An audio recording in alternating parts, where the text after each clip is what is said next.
So now I want to do basic data types. We have different data types in Python, and the first one is called integer. From our basic mathematics knowledge, we know that integers are whole numbers, and it's the same here. Integers are whole numbers. That could be zero, positive numbers, and minus or negative numbers, but they must be whole numbers. So this is how to check our data types now. Like I have 5. 5 is an integer. Example 5, I can have minus 7 is an integer, 0 is an integer, and so on. 100 is an integer. So all these are integers. How do we test for this data type? You just use this for type. I have type, and then you check your 5. And you can see it gave me int, which is integer. Now, if I want to check, let me ask it now. This is me asking it, what is the type of 5? What data type is 5? And it's telling me an integer. But now if I'm not so certain and I want to ask the question like, is 5 an integer? So I will use this word, is instance. I put is instance, then I put 5. Then I'm trying to ask it if 5 is an integer.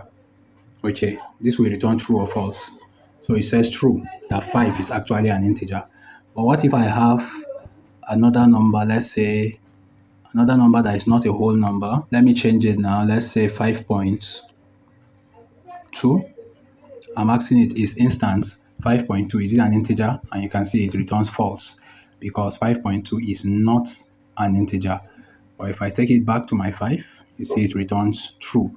So these are two ways you can check. You can simply just type 5 or type any number, 100, any number that is a whole number, and it will return to you that it's an integer. Or you ask it, is it an integer? And it will still give you back that it's an integer. So that's the first one. Number one, it's integer. Number two, I have a data type called floats. And what's a float? Floats are numbers with decimal values.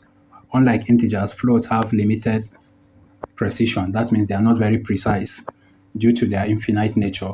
So, there is what we call truncation in floats. For example, if I put 10 divided by 3, that would be 3.333333, and the 3 will have no end. So I have to truncate it at a point. So it means it's not as precise as an integer. So it means that it can lead to some rounding, small rounding errors, not very big ones, but small rounding errors because they are not precise. Like if I have 2 plus 2 is 4, it's exactly 4.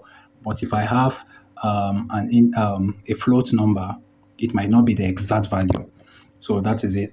So let's say these are numbers like, for the floats now, we might have numbers like 1.2 or 1.3.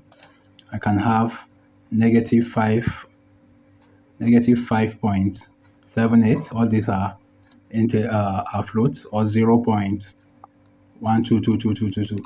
It's also a float. Anything that has, in fact, even if I have a number and I just put this 89 is supposed to be an integer, but once I add 0.0, it becomes a float. So let's take an example now. You check the type if you want to check the type of a float. So you can do the same thing. You just check what is the type of,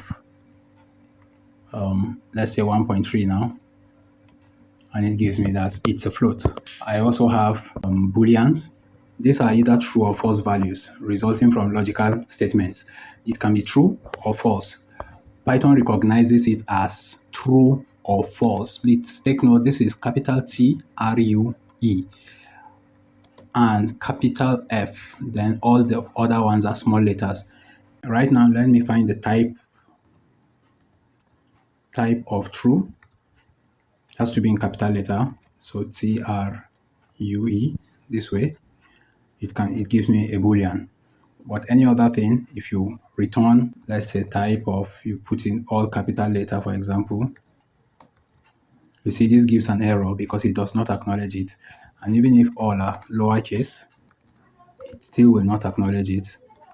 It's still an error. So it's capital letter. It has to be the capital letter here. And this is it. That's a Boolean. You can also use is instance for it. Let's do a little arithmetical thing. If I have 5 is less than 6. This should be true, right? So you can see that's true. So if I want to check the type of 5, is less than 6, what should this return? It should be a Boolean because 5 is less than 6 and it's just a logical value. It could be true or false. So this 5 less than 6 now, it's true. So that's just like saying what is the type of true. So that gives me a Boolean. So the same thing, if I want to find an equality, I will say, let's say 10. This is the way you represent your equality with a double equal to sign. So you can see that's false. So if I also type the type of 10 equal to 5, it will give me a Boolean. So that is it. The next one is a string. That's the next data type, a string.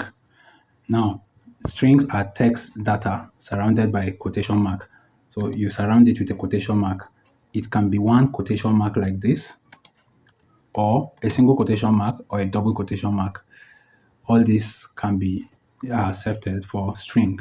So they are actually text data that are surrounded by quotation mark. For example, now if I put the type of, now even though string mostly works with writings, but just a writing is not a string. If I put, let's say, cat, now this should give me an error. Why is it giving me an error? Because there is no quotation mark on the cat. So you put your quotation mark here, and you put your quotation mark here, and you close it, and this is a string. Now note that this is not accepted. For example, I cannot have the type of, let's say, a cat, and then I open it. I open with a single quotation and close with a double quotation. This will not be accepted. If you are opening with a single quotation, you must close with a single quotation. If you open with a double quotation, you close with a double quotation. Now I change it to double quotation. I do this, it gives me a string. Even if you have type of 1, but I put it in a quotation mark, now you see this is a string. Unlike if I have type of 1, this is an integer, but because it is in the quotation mark, it has ceased from being an integer to being a string. So even if I have a type of just quotation mark with nothing inside, this is also a string. So that is it. You can do your is instance also to test this.